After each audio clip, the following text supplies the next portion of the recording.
On Sunday, September 22nd at 2:30 p.m. at Young United Church, the Royal Canadian College of Organists Winnipeg chapter will be presenting a remarkable concert that features Canadian music written for piano and organ duo. The performers for this concert are the renowned duo Majoya, which consists of husband and wife team, organist Marnie Giesbrecht and pianist Joachim Seger. The duo has traveled the world performing keyboard duets of all combinations in North America, Europe, South America, and Asia. The two members of Duo Majoya individually have also made their careers as successful performers and pedagogues around Alberta. Dr. Marnie Giesbrecht is Professor Emerita and University Organist at the University of Alberta and is Adjunct Professor at King's University in Edmonton. Dr. Joachim Seger is the chair of the piano department at King's University and is also an adjunct professor of keyboard at the University of Alberta. His performances have been heard on CBC, both locally and on national broadcasts. This Sunday's concert on September 22nd will feature music from their newly released CD titled Canadian Sweet Celebration, which consists of music written by Canadian composers for the duo. And joining me here over Zoom to talk about their upcoming concert here in Winnipeg, I am joined by the two members of Duo Majoya, Marnie Giesbrecht and Joachim Seger. Hello to you both. So nice to meet you here over Zoom. Yeah. Before we get to the concert, I want to start out by asking about the duo. How long have the two of you been playing duets together? And when did you discover that piano and organ work so well together as duo instruments? You want to take the first part and I'll take the second part? That's a very good question. We've been actually playing duets. We started playing piano duets in our teenage years. So it's been over 50 years. Wow. We like to say we met on a piano bench at Shawnigan Lake, performing arts summer school. We were both there, and yeah, we ended up sight reading Dvorak, and then when we came back to Edmonton, we played for each other's piano concertos, and one thing led to another, and here we are. Yeah, but I mean, there's also, when I was reading your bios, one of the things I noticed is there's a lot of universities in common as well. Like I think Eastman and the University of Alberta are common. So did you sort of just go to school together, or how did that work? Well, we actually did meet in Edmonton because we both studied with the same piano teacher, Dr. Ernesto Lahana, who has taught many fine Edmontonian pianists. And so we met in his class, and I went off to Eastman. Marnie went. I did my undergrad at the University of Alberta because that's when I started to study with him. Right. Yeah. And we both went to the Mozarteum, but at different times. Yeah. But then we got married, and Joachim was already at Eastman, and then I went there, and we both did our master's degrees. Oh, fantastic. And when did the two of you discover that organ and piano work so well together as yeah, a that duo? is kind of fun because we actually, we were kind of reluctant convert. Very reluctant. We were at a church, West End Christian Reformed Church, which has a 1991 Laterno organ, very similar to the one at Young United, which is why we're really looking forward to it. And while it was being built, just after the building was built, we were able to get a 9-foot Steinway to kind of fill the gap between and then when the organ came in, no one wanted to let that piano go.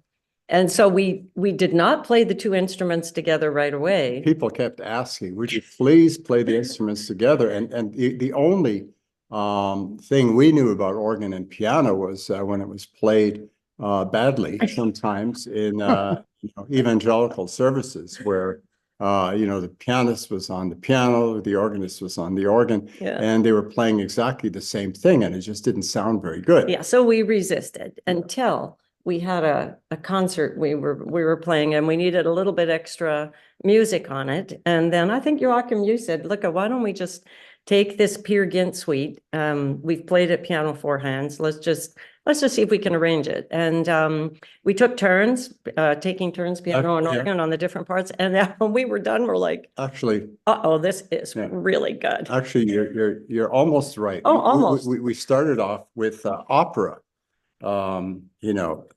opera arias and stuff like that, which we transcribed for both of them. But then after that, we ended up with the Peer Gynt, which we actually, I think the first time we actually played a concert that was almost completely piano and organ was in South Africa. Yeah. So anyway, we started with that, and then we got excited about it, and we're like, let's get some composers to write for us, but let's do it in transcriptions. And yeah. It's a fascinating sound. I was listening to some videos when I was prepping for the interview. How much music before you started commissioning works? How much actual duo music was there for piano and organ? There's some from like Demarest and Dupre, Franck. There's some of the French symphonic composers who did. I think they might some of them for harmonium. Yeah, Sanson. Yeah, and there's Floor Peters. And Floor Peters, yeah. You know, but not that much.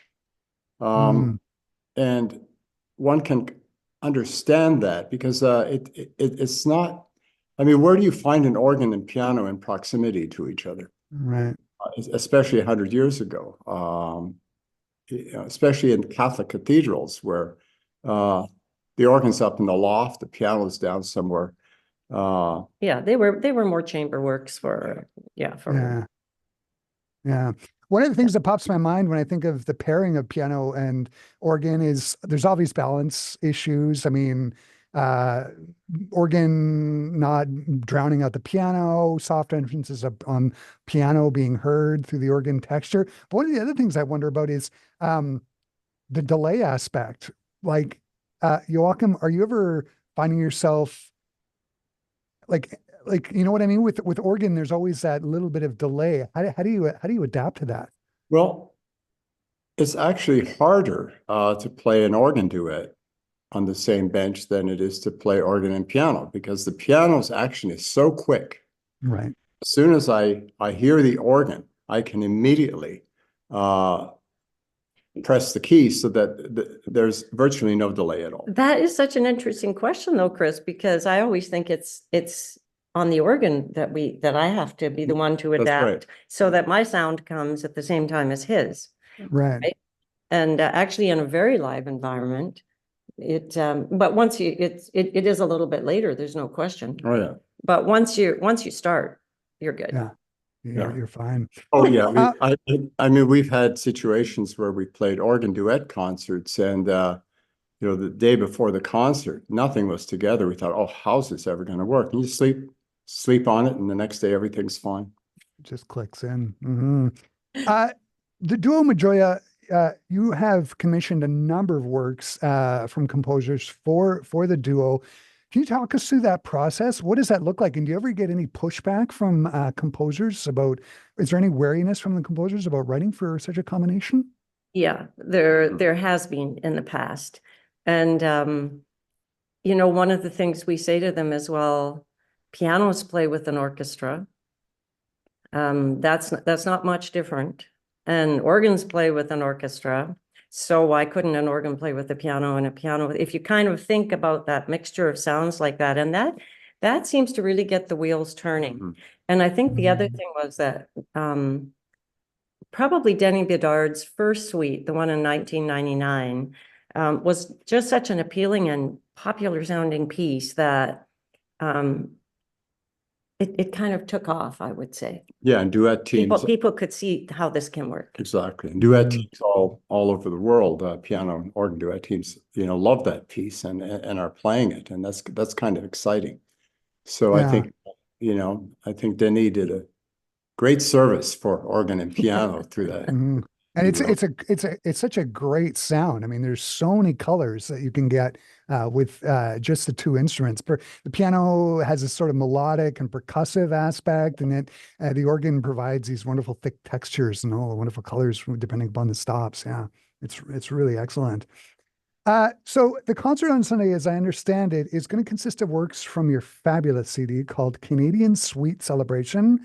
On the disc, there's music by Denis Bedard and Ruth Watson Henderson. I want to start with Denis Bedard. Can you talk about him and what do the two of you love about playing his music? Well, his latest work, the Grand Suite, is the work in 7 movements, and every movement has a unique quality to it, a sound quality, and sometimes beautiful tunes, sometimes ethereal kinds of sounds, and it's just and funny. I mean, there are some movements Mm. where we're copying each other back and forth, and there's so much humor. Denny writes a wonderful tune. He's Oh, a real melodist. I mean, he's like the Canadian Mozart. And Mm. and also he has such a unique harmonic language yeah. that is you're going to listen to it and say, well, yeah, that just sounds easy, but no, it's pretty complex and jazz-like Yeah. and a mixture of so many things that I think maybe all those things together, and he understands both instruments, and he seemed to have got it right off the start, how to Yeah. put them together. And you mentioned earlier about balance and wondering how that works. And when we played that first suite, we used to always worry about it and have people in the audience to listen, or in a rehearsal to listen. And for some Mm. reason, it just always works.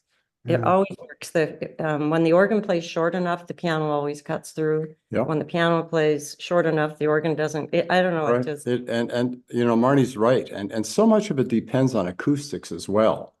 And Mm. the very dry acoustic, you would think, well, this isn't going to work.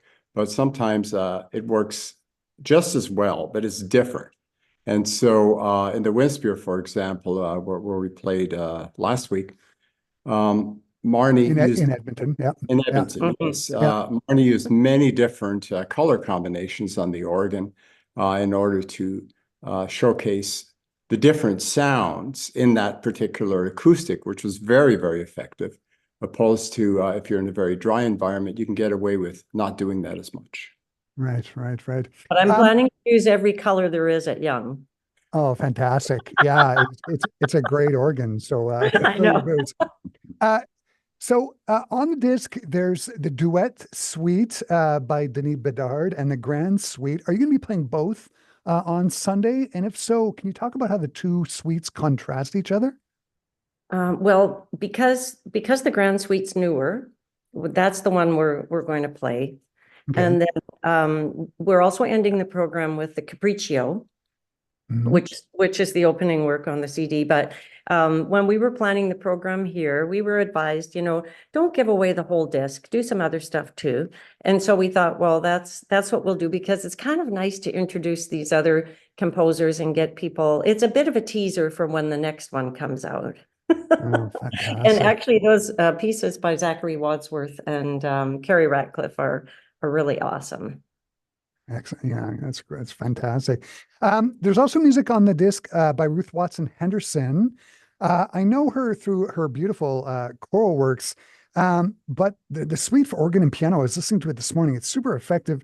Can you talk about that piece and the commissioning process? Did you have any goals for Ruth Watson Henderson to achieve when she was writing that piece? Can you talk about it a little bit?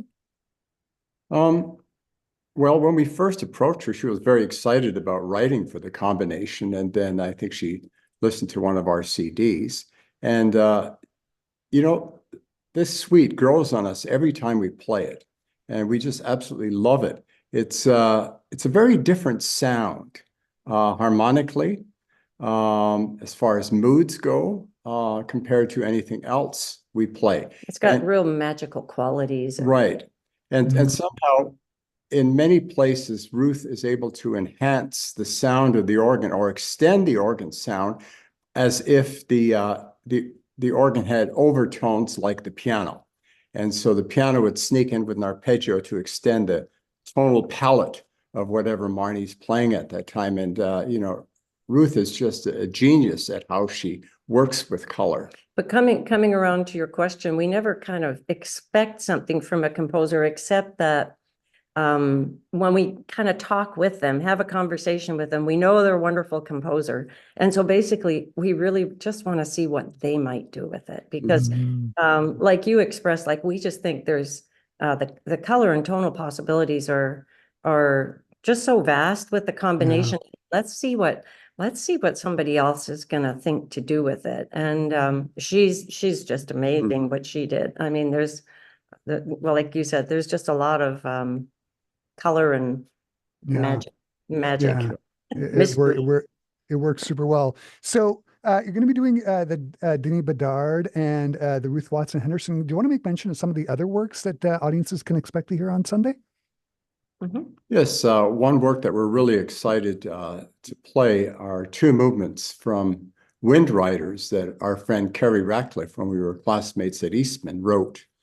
And Wind Riders of Alberta. Wind Riders of Alberta. And well, it's interesting how that came about too. So the RCCO had their national festival in Calgary in 2018, and it was called Spirit Wind. And when we asked Kerry to write for us for that festival, he did his research. I mean, we didn't even know there were whooping cranes in Alberta. And he wrote Dance of the Whooping Cranes. We're like, okay.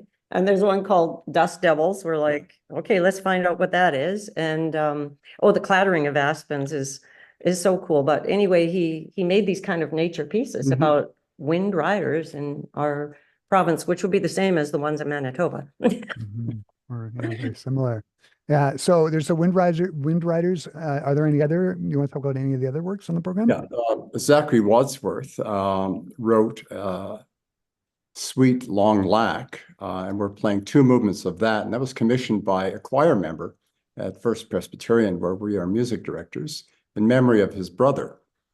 And so we're playing two movements of that. One is called Aurora in the Snow, and it's kind of a lament.